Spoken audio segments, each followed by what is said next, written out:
Hello, everyone. This is Outnumbered. I'm Kaylee McEnany, here with my co-host, Emily Campagno. Also joining us, Martha McCallum, anchor and executive editor of The Story, Dr. Nicole Saphier, Fox News contributor and board-certified radiologist, and Ben Ferguson, host of the Ben Ferguson podcast and co-host of The Verdict with Ted Cruz podcast. We begin with President Biden's attempt to win over Latino voters ahead of the 2024 election. Instead of focusing on much bigger problems unfolding at the southern border, he has some other plans in mind. Texas Governor Abbott has dropped off his first busload of migrants in Los Angeles after it declared itself a sanctuary city. Abbott says small Texas border towns remain overrun and overwhelmed because President Biden refuses to secure the border. And Republican Senator Josh Hawley, he blasted Homeland Security Secretary, Alejandro Mayorkas, about the disturbing reports of migrant children being exploited for cheap labor. 250,000 migrant children, unaccompanied, crossing the border in the last 2 years, and tens of thousands of them being sold into slavery. Let's not mince words.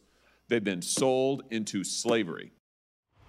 He's right. But back to Biden and those plans I mentioned. Instead of dealing with the southern border issue, which is serious and unprecedented, the White House, they're holding a movie night to lift up and celebrate Latinos. Tonight, President Biden and the First Lady are hosting a special screening of Eva Longoria's Flamin' Hot film. That's the title of it. You know, Martha, absolutely, we can celebrate Hispanic heritage and the great achievements as they're doing with that movie. But Democrats have a really serious problem they need to look at. It's with Latino voters. 538 summed it up this way, of course, a respected polling site. We took a look at the numbers and found that, yes, Biden's approval has dropped dramatically among Black Americans since he took office in January of 2021. But the biggest decline wasn't among Black Americans, it was among Hispanic Americans. He's seen support drop there by about 25%. So if I'm Biden, man, I'm looking at this with seriousness. Well, that's the question. Is it with seriousness when the way to address it is this flamin' hot promotion that they're doing for Eva Longoria's movie at the White House, which is about a factory worker at Cheetos, who came up with the spicy hot version. I looked at the trailer. It looks like a cute movie. But, you know, I'm also reminded of what Senator Hawley talked about. And that was another young woman who was profiled in the New York Times who worked at a Cheerios factory. Yes. And she was 15 years old. She's one of these young people who finds themselves, you know, barely a teenager, assigned to a life of slave-like factory work.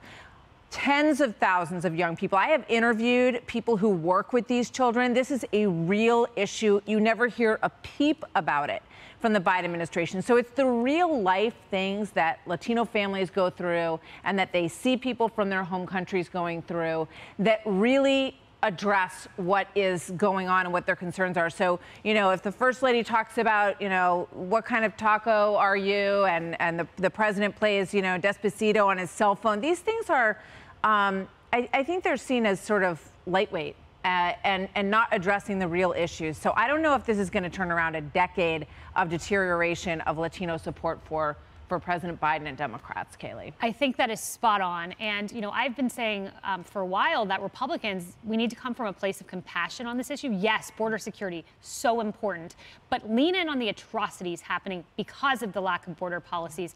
And Josh Hawley did just that. I think every Republican should watch what he said yesterday and think of this as a template for how to talk about these issues and lean into them ahead of the election. Let's listen to what he said. And it's on the issue of children and the way the Biden administration has treated illegal immigrant children. I tell you what I'm tired of.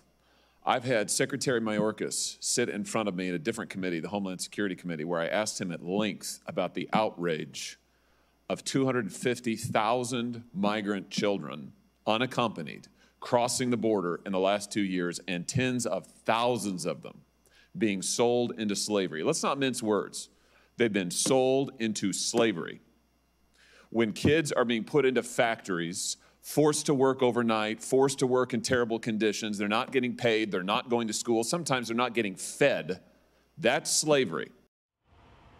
powerful Biden slavery, you could call it, of illegal immigrant children. That's right. And he also went on to make the point that the Biden administration refuses to accept responsibility and, in fact, keeps deflecting, right, from agency to agency. Oh, that's the Department of Health and Human Services. Oh, no, no, no, that's not us. Oh, that's border security. Oh, no, no, no, that's not us. Keep in mind that those are all portions of that same bloated federal government under President Biden's watch. So to have the American people expect that they would swallow that type of deflection. Well, no, they're out of this part of the pipeline. That's why we moved them. It's a shoving game on their part. And to your point, yes, the GOP needs to harness that messaging, which dovetails perfectly in with what you were saying, Martha. The contrast between this administration that plans to spend 7 figures on different bilingual ads catering to those different Spanish-speaking voters. They elected the granddaughter of Cesar Chavez as part of their re-election campaign. It is window dressing.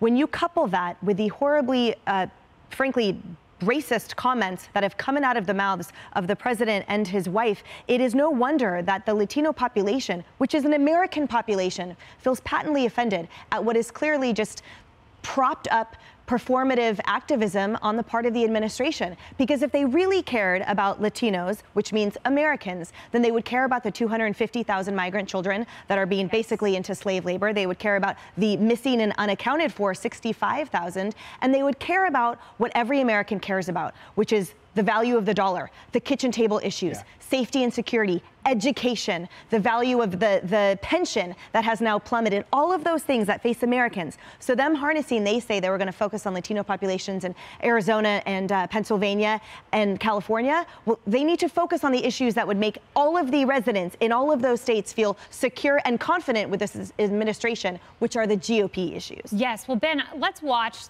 those comments from the First Lady that prompted Latino journalists to say, "We are not tacos." Watch. Raul helped build this organization with the understanding that the diversity of this community, as distinct as the bodegas of the Bronx, as beautiful as the blossoms of Miami, and as unique as the breakfast tacos here in San Antonio, is your strength. It's dehumanizing. It's also exploitation on a political level. And I think what you're seeing from this administration is they're willing to exploit these children who are being sold into sex slavery, human trafficking, being sold off as slave labor. And they're doing it while saying, come to the White House and watch a cool video about Cheetos tonight, and we're going to tell you that we're on the side of Latinos. I think he's got a bigger problem than people realize, because the Latino community is very tight-knit in America. They're sick and tired of the drugs. They're sick and tired of the gang violence. They're sick and tired of the dehumanization and being treated this way where, hey, we'll throw a night at the White House for you and watch a video and we're on your team. These children are being abused, but they're being abused not just by the cartels. They're being abused by the Biden administration, and they're deliberately doing it on purpose. Yeah, they certainly are. And you mentioned some of the Democrats' plan to win over Latinos as laid out by Axios. I reached out to the RNC this morning, and they pointed to their community centers, Nicole, which are in communities, Latino communities, diverse communities across the nation, and they laid out how points moved in their direction when they started getting on the ground and sharing the message of conservatism with Latinos. So you have that. You also have a president. I'm curious if he's going to dance this election. Let's watch Despacito here with the President of the United States. I just have one thing to say. Hang on here. All right.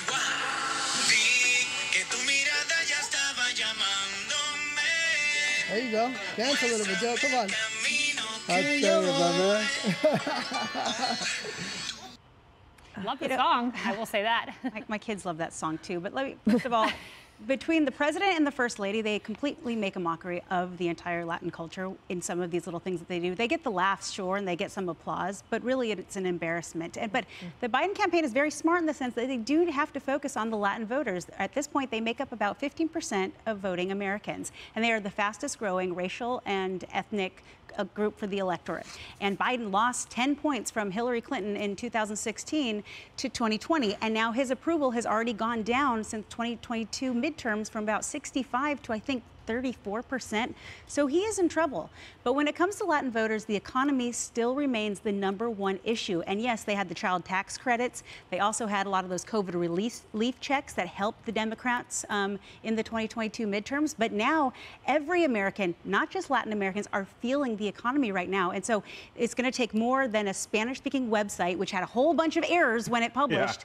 Yeah. It's going to take, what are they going to do for the economy? And that's where they need to focus for Latin voters. Well, we know what they won't do, because today they put out a statement about deferred action for childhood arrivals, DACA, the anniversary.